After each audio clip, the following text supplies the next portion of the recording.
Hey guys, it's Divyansh, welcome back to another episode. भाई साहब, सुबह के 5:30 बज रहे हैं। 2 बजे तक तो यार अपन लोग कोलैब का रिकॉर्ड ही करते रहे, तो मैंने सेटअप नहीं बदला। तो यार आज आप इसी सेटअप से काम चलाना। तो भाई थोड़ा नींद सी लग रही होगी, थोड़ा सा आज जोश थोड़ा कम होगा। लेकिन यार इस एपिसोड में हम लोग प्रीव्यू करने वाले हैं यूनाइटेड वर्सेस सिटी के मैच को।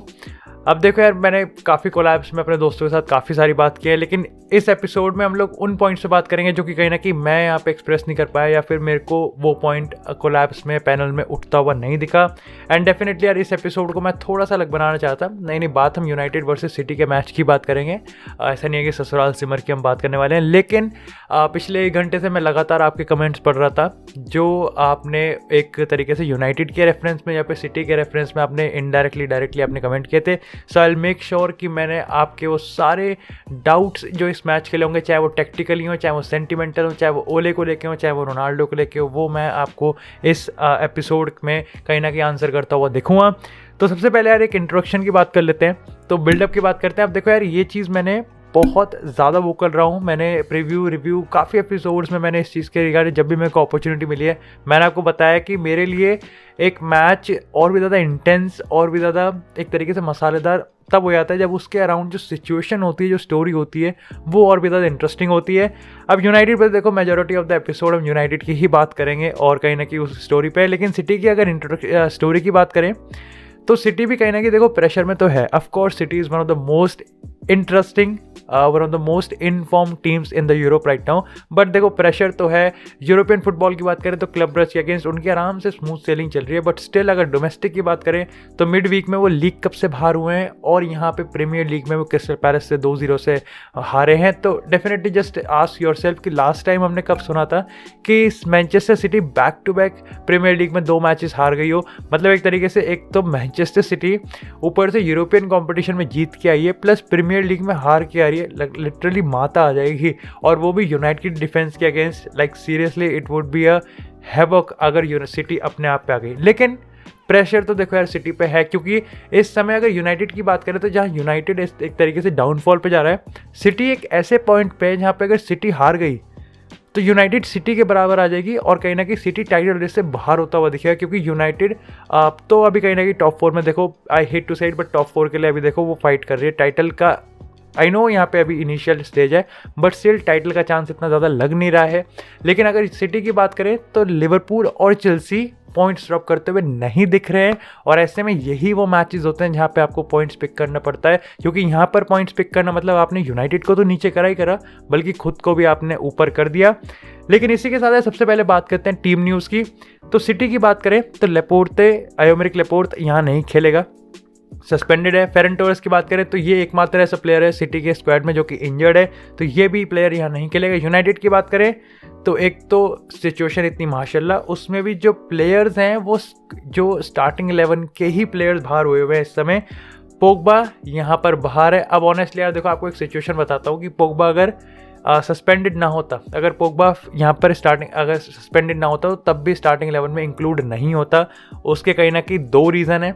पहली बात तो यहाँ पे जो पोग्बा की खुद की परफॉर्मेंस है वो बिल्कुल भी डिफेंस करने लायक नहीं है भाई। बहुत ख़राब इनकंसिस्टेंट परफॉर्मेंस आ रही है उसकी। शुरुआत में उसने 2 मैचेस में 3 मैचेस में आई थिंक 7 असिस्ट करे थे, लेकिन उसके बाद जो डाउनफॉल आया है कहीं ना कहीं वो पूरी टीम के साथ आया है। लेकिन पोग्बा की भी स्टैंड आउट परफॉर्मेंस खराब जाइए।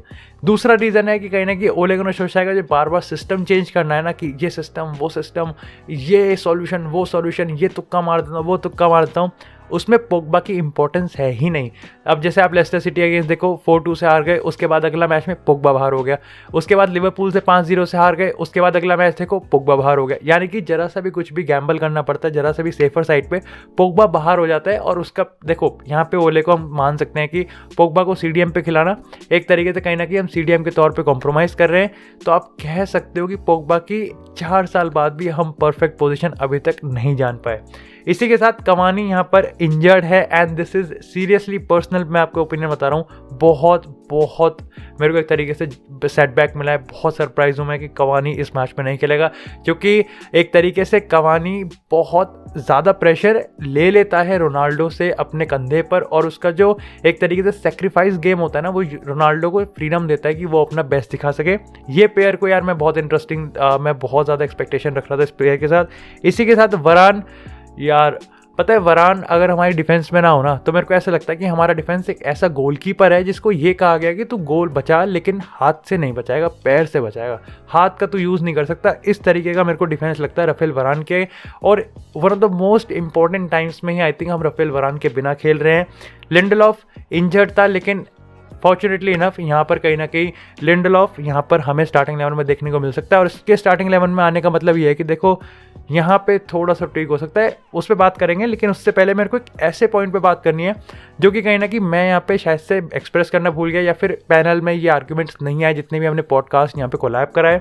तो ये मेरे को बहुत इंटरेस्टिंग लगा। सबसे पहली चीज़, अगर आपने देखी होगी यार सिटी में या फिर आपने टॉप यूरोपियन जो टीम्स है जो कि बहुत इन्फॉर्म चल रही है इस समय, इनकी बेंच बहुत थ्रेटनिंग लगती है। अगर हम सिटी की बात करें, आप न्यूट्रल पर्सपेक्टिव से भी अगर आप देख रहे हो तो रहीम स्टर्लिंग कितना थ्रेटनिंग हो सकता है हमको पता है। उसके बाद इल्काई गुंडोगान हमें पता है, फर्नांडिन्हो यहाँ पे कितना बेटर प्ले करता है, नेथन एक यहाँ पे क्या डिफेंडर है। उसके बाद हम यहाँ पे फेरन टोरेस की बात कर रहे हैं तो इस समय इंटरनेट बज़ है कि भाई फेरन टोरेस इतना बढ़िया प्लेयर था और यार इंजर्ड हो गया, मैच मिस कर रहा है। तो यहाँ पर ये चीज़ होती है कि स्टार्टिंग 11 तो थ्रेटनिंग लगती है, बल्कि यहाँ पर जो सब्स्टिट्यूट होते हैं ना वो भी कहीं ना कहीं उतनी थ्रेटनिंग लगती है। अब मैं ये बिल्कुल भी नहीं कह रहा कि यूनाइटेड के मिडफील्डर फुद्दू है, नहीं भाई। यूनाइटेड के जो स्टार्टिंग 11 के अलावा जो सब्स्टिट्यूट है वो प्लेयर्स भी बहुत बहुत सही खेलते हैं। बस एक मैनेजमेंट ही यहाँ पे कहीं ना कहीं हमें गोबर मिला हुआ है। अब इसका मैं आपको एग्जांपल के तौर पे समझाता हूँ। वान द बीक AX में कितना बढ़िया खेलता था मेरे को बताने की ज़रूरत नहीं है। जेडन सैंचो डॉर्टमुंड में सुपरस्टार था। उसके बाद एंथनी मार्शल की बात करें तो कहीं ना कहीं उसके पिछले क्लब की क्या बात करें, वो यहीं पर ही सुपरस्टार था, लेकिन अब कहीं ना कहीं यहाँ पे बेकार होता हुआ दिख रहा है। तो ये कुछ ऐसे एग्जाम्पल है जो कि अपने पिछले क्लब्स में यहाँ पे बढ़िया यूज़ करे थे। अगर डियोगो डालोट की बात करें तो मिलान में था, एलेक्स टेस की बात करें तो वो भी अपने फॉर्मर क्लब में बढ़िया खेल रहा था। एक ऐसा मैनेजमेंट, एक ऐसा सिस्टम होना चाहिए जो कि कहीं ना कहीं अपनी स्टार्टिंग 11 को तो थ्रेटनिंग दिखाए, बल्कि उस लेवल पे कहीं ना कहीं या उससे थोड़ा सा लेवल पे अपने सब्स्टिट्यूट को भी उतना ही थ्रेटनिंग दिखाई। ये एक टॉप मैनेजमेंट की और एक टॉप मैनेजर की एक कहीं ना कहीं सिंबल होता है। आई होप कि मैंने आपको कॉम्प्लिकेटेड तरीके से ना बताया हो।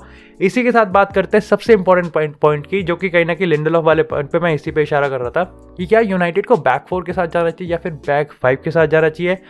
अगेन देखो यार, ये कोई सरप्राइजिंग नहीं है कि बैक 4 यानी कि 4-2-3-1 फॉर्मेशन एक आइडेंटिकल फॉर्मेशन है ओले गुनार सोल्शायर के लिए, क्योंकि वो यही कहता है कि वो एक फास्ट अटैकिंग फुटबॉल खेलता है और वो इसी फॉर्मेशन के साथ हमारा आता है।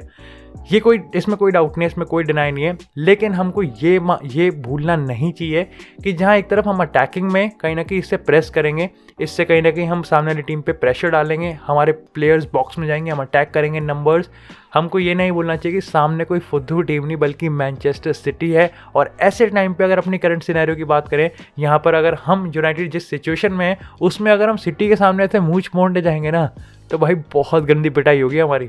लेकिन ऐसे पॉइंट पे मेरे को ऐसा लगता है कि मेरी यार ये एक्सपेक्टेशन है and I was just hope कि ऐसे पॉइंट ऑफ टाइम में हमें यहाँ पर एक तरीके से अपना बेस्ट फुटबॉल नहीं दिखाना, हमको बस बेटर होना है। We just have to neutralize Manchester City weakness, जिसका मतलब मेरे हिसाब से हमें बैक 5 में जाना चाहिए। और उसमें ये मैं इसलिए कह रहा हूँ क्योंकि लिंडलॉफ भी आ गया है, तो डेफिनेटली मेरे को लगता है कि एरिक बेई, हैरी मैग्वायर और लिंडलॉफ एक साथ यहाँ पे खेल सकते हैं with Luke Shaw, Aaron Wan-Bissaka as the full backs, wing backs. तो मेरे ख्याल से यहाँ पे 5-3-2 की फॉर्मेशन में हमको देखनी चाहिए। इसी के साथ यहाँ पे मार्कस रैशफोर्ड और क्रिस्टियानो रोनाल्डो अगेन होंगे ऊपर टॉप पे। इसी के साथ बात करते हैं ओले गुनार सोल्शायर की जॉब की सिचुएशन की। ऑफकोर्स यार यूनाइटेड के फैंस ऑफकोर्स हम चाहते हैं कि यार देखो अपनी टीम सारे मैचेस जीते, ट्रेनिंग मैचेस से लेके फाइनल तक के सारे मैचेस जीते। बट स्टिल जब आप एक फ़ैन होते हो, आप ना चाहते हुए भी कहीं ना कहीं आप एक वर्स्ट केस सिनेरियो इमेजिन करने लगते हो कि भाई अगर ये हो गया तो क्या होगा, ये हो गया तो क्या होगा। तो डेफिनेटली अगर आपके मन में ये थॉट हो रहा है कि क्या अगर हम यहाँ पे मैच हार गए तो क्या ओले गुनार सोल्शायर की जो जॉब है वो खतरे में हो सकती है। तो इसका रीज़न है यार देखो 3 मैं आपको सिचुएशन बताता हूँ। पहला कि अगर ड्रॉ हुआ या फिर जीत गए तो definitely Ole Gunnar Solskjaer will continue as a manager. मैं आपको बहुत स्ट्रेट फॉरवर्ड समझा रहा हूँ बिना किसी ज़्यादा स्टोरी डेवलप करे। इसी के साथ दूसरे अगर हम सिनेरियो की बात करें, हम हार जाते हैं तो तब भी कहीं ना कहीं ओले गुनार सोल्शायर विल बी कहीं ना कहीं as a United manager continue करेगा। तीसरा पॉइंट आता है, अगर हम यूनाइटेड हारते हैं लिवरपूल की जिस तरीके से लिवरपूल ने हारा था, जरूरी नहीं है कि 5-0 से हारना पड़े, 4-0 3-0 भी कहीं ना कहीं काम कर जाएगा इन सैकिंग ऑफ ओले गुनार सोल्शायर। और इसमें देखो बहुत ज़्यादा डिपेंड करता है कि किस तरीके से जो फैंस हैं वो यहाँ पे अपना बैकलैश दिखाएंगे, किस तरीके से जो फैंस हैं उनका किस तरीके से रिएक्शन होगा। अगेन मैं यार आप मेरे को तो कुछ हो इट मत देना, आई एम जस्ट सेइंग कि ये वर्स्ट केस सिनेरियो होता है जो कि हर एक फैन कहीं ना कहीं गो थ्रू होता है जब उसकी टीम कहीं ना कहीं ख़राब खेलती है। At the end we all want कि भाई ओले गुनार सोल्शायर अपना बेस्ट दे, यूनाइटेड हर मैच जीते। लेकिन इसी के साथ यार मैं आपको एक पॉइंट बताता हूँ कि ओनर्स की जब बात आती है ना तो भाई घंटा फ़र्क नहीं पड़ता ओनर्स को कि हम कैसा फुटबॉल खेल रहे हैं, एंटरटेनिंग फुटबॉल खेल रहे हैं, नहीं, उनको घंटा फ़र्क नहीं पड़ता, उनको फ़र्क पड़ता है सिर्फ पैसों से। और मैंने आपको यार हर एपिसोड में अपने डेली एपिसोड की बात करें, रिव्यू की बात करें, प्रीव्यू की बात करें, या फिर किसी आपने पॉडकास्ट में मेरे को सुना होगा तो मैंने आपको यही बताया है कि ओले गुनार सोल्शायर की इमीडिएट सैकिंग तब हो जाएगी जब ग्लेजर फैमिली को ये लग जाएगा कि भाई हमारा टॉप 4 में अब होना मुश्किल है, क्योंकि उनको पता है कि Champions League is equals to money and Champions League is equals to the commercial value, European football is equals to the money. और पैसा नहीं होगा तो भाई अपनी जेब कैसी भरी जाएगी, तो डेफिनेटली वहाँ पर हम उसको सैक होते हुए देख सकते हैं। इसी के साथ यार बात करते हैं अपने लास्ट पॉइंट की कि क्या यूनाइटेड का इस मैच में जीतने का चांस है या नहीं। अब देखो, लेकिन यहाँ पे देखो डेफिनेटली यूनाइटेड जीत सकती है और मैं यहाँ पे आपको बहुत ही लॉजिकल से एक्सप्लेनेशन दूंगा। सबसे पहली चीज़ तो देखो, यहाँ पे जितना कंट्रीब्यूशन हमारा नहीं होगा ना उससे ज़्यादा कंट्रीब्यूशन सिटी का होगा। और वो मैं आपको ऐसा होगा भाई ये क्या कह रहा है तू। देखो यूनाइटेड वर्सेस स्पर्स के मैच में हम 3-0 से जीते थे, हमने रिव्यू एपिसोड हमने करा था, हम खुश थे, वेरी इंप्रेसिव। मैंने आपके कमेंट्स पढ़े थे, हमने डिस्कस किया था, डिबेट किया था, सब हैप्पी थे, इंप्रेसिव परफॉर्मेंस थी। लेकिन जब एटलांटा के अगेंस्ट हमने मैच खेला तो भाई ये तो गड़बड़ हो गई, ये तो एक्सपोज हो गए हम। तब जाके पता चला कि यूनाइटेड वर्सेस स्पर्स के मैच में जितना कंट्रीब्यूशन यूनाइटेड का नहीं था, जितना अच्छा यूनाइटेड ने खेली उससे लाख गुना बुरा तो स्पर्स खेली थी। और यही चीज़ इस मैच में हो सकती है यूनाइटेड के। We just have to hope कि सिटी कहीं ना कहीं बुरे दिन से गुजर रही हो, क्योंकि आपको पता है सिटी यार एक ऐसी टीम है अगर गोल स्कोर करने पे आ गई तो 4-5 से पहले रुकेगी नहीं, और अगर उनका बुरा दिन आया तो वो एक गोल भी मार नहीं सकती, जैसा हमने क्रिस्टल पैलेस के अगेंस्ट देखा, और जैसा कहीं ना कहीं हमने साउथहैम्पटन के अगेंस्ट देखा, और जैसा हमने चैंपियंस लीग में PSG के अगेंस्ट देखा। तो ये कुछ मैचेस होते हैं जहाँ पे अचानक से मतलब चलती ही नहीं है गाड़ी PSG की, सिटी की, और अगर चल जाती है तो वो 3-4 से पहले रुकती नहीं है। डेफिनेटली अब अपने कॉन्ट्रीब्यूशन की बात कर लेते हैं। तो यूनाइटेड को ऐसे मैचेस में अपने बेस्ट पे होना पड़ेगा, यानी कि एक counter attacking football. Of course 5-3-2 के साथ हम ऐसा तो है नहीं कि उनको बिल्कुल ही दबा सकते हैं, सिटी को दबाना बहुत मुश्किल है। तो डेफिनेटली हम काउंटर अटैक पे बहुत ज़्यादा डिपेंड करने, या फिर हम कहेंगे सोलली हम काउंटर अटैक पे डिपेंड करने वाले हैं। आई थिंक एटलांटा का जो सेकंड गोल था उसने बता दिया होगा, ये दिखा दिया होगा जो भी डाउट करता था रोनाल्डो की कैपेबिलिटी पे कि वो बंदा एक स्ट्राइक के साथ भी गेम पलट सकता है। उसको बस एक स्ट्राइक और ऐसे ना 4 बिलियन की जगह 4x4 स्क्वायर फीट की जगह मिल जाए तो वो वहाँ से भी वो गोल मार सकता है। तो ये चीज़ उनको करनी पड़ेगी and I think definitely United have a chance.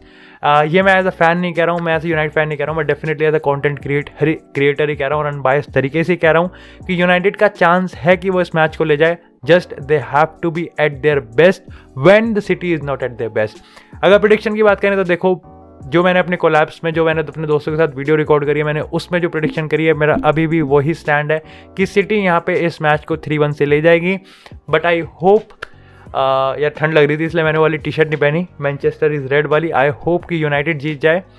But मिलते हैं यार, थोड़ी सी यार जोश का में नींद है तो अलग ही, पता नहीं मैं क्या बोल रहा हूँ। आई होप आपको एपिसोड पसंद आया हो। अगर आपको एपिसोड पसंद आया एपिसोड को लाइक करें, चैनल को सब्सक्राइब करें। आपको इसी तरह फुटबॉल से रिलेटेड कंटेंट चैनल पर मिलता रहेगा। तब तक के लिए यार stay tune, stay safe and I will see you in the next episode.